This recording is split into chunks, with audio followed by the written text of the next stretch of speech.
안녕하세요. 13년차 형사 전문 진보라 변호사입니다. 오늘은 성범죄로 억울하게 고소당했을 때의 대처법에 대해서 말씀을 드리겠습니다. 성범죄 무고죄 벌금이 고작 200만 원 낸 사례가 있는데 보통 이 정도 벌금이 나오는지 문의를 주시는데요. 무고죄는 다른 사람이 형사처벌을 받게 하기 위해서 거짓말을 하는 것이기 때문에 매우 엄벌에 처해지고 있고 실형이 선고되는 경우가 더 많습니다. 성범죄 고소 주로 어떤 사이에서 일어나나요? 최근 통계에 따르면 성범죄 사건은 서로 모르는 사이에서 일어나는 것들이 79%에 이른다고 합니다. 다만 그 구체적인 비율은 성범죄의 종류에 따라 조금 다른데요. 강제추행, 카메라 등 이용 촬영의 경우에는 모르는 사이에서 일어나는 경우가 상대적으로 더 많고 그 이외의 경우에는 기존에 알던 사이에서도 발생하는 경우가 참 많습니다.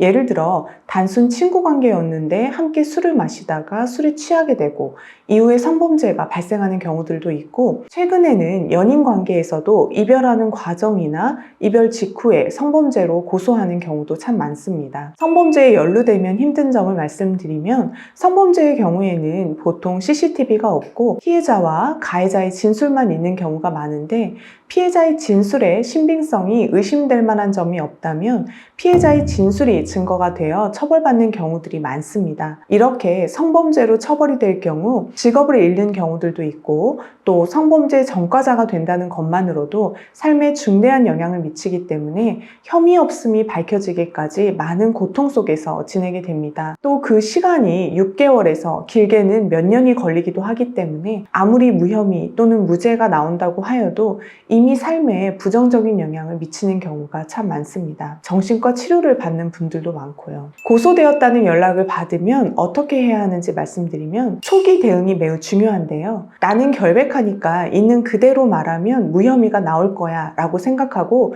그냥 나가서 조사를 받으면 절대 안 됩니다. 먼저 고소장에 대해 정보 공개 청구를 한 다음 고소장 내용을 확인해보고 고소인이 주장하는 내용에 대해 그날의 일을 구체적으로 꼼꼼히 정리해야 합니다. 그리고 이동 동선에 설치된 CCTV를 확인하고 필요하다면 증거 보전 신청을 해서 미리 확보해야 합니다. 또한 고소인과 주고받은 메시지 내역도 정리해야 합니다. 만약 삭제했다면 포렌식 업체에 의뢰해서 복구해서 확인해야 합니다. 이렇게 객관적인 자료들을 바탕으로 그날의 일을 정리하고 어떻게 진술할지를 생각해보고 나가야 하는 것입니다. 이 과정에서 반드시 변호사와 상담을 해보실 것을 추천합니다. 선임은 추후에 결정해도 되나 상담은 반드시 받으시는 게 좋습니다. 아무래도 변호사는 어떤 것들이 쟁점이 될지, 또 어떤 증거 자료를 확보하는 게 좋을지, 어떻게 진술하면 좋을지 전문가 입장에서 더 잘 알기 때문입니다. 가해자와 피해자의 입장이 다르다는 것만으로 무고죄 고소가 가능한지 문의를 주시는데요. 피고소인과 고소인 사이의 진술이 다르고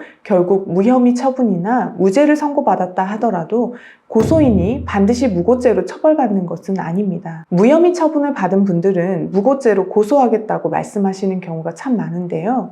무고죄 또한 형사처벌을 받는 것이고 증거가 있어야 합니다. 그리고 무고죄는 머릿속에는 A로 생각하고 있으면서 수사기관에서 B라고 이야기했다라는 게 밝혀져야 하는 것인데, 머릿속의 생각이 A라는 것을 입증하기는 매우 어렵기 때문입니다. 사실은 내가 이 사람과 합의하에 성관계를 했으면서도 수사기관에 가서는 나는 동의하지 않았는데 가해자가 팀으로 제압해서 강제로 성관계를 했다라고 이야기를 했다는 점이 밝혀져야 합니다. 즉 고소인이 합의하에 성관계를 했다는 점을 명확하게 인식하고 있다라는 점까지 밝혀져야 하는데, 그러한 점이 밝혀지기가 매우 어렵기 때문입니다. 보통 처벌을 받는 경우는 고소인의 진술과 배치되는 객관적인 증거가 존재할 때나 고소인 스스로 지인에게 합의금을 받아내기 위해 성범죄로 고소한 거다라는 사실을 알리는 등 명백한 경우들이 대부분입니다. 오늘은 성범죄로 억울하게 고소를 당했을 때 대처법에 대해서 설명을 드렸는데요.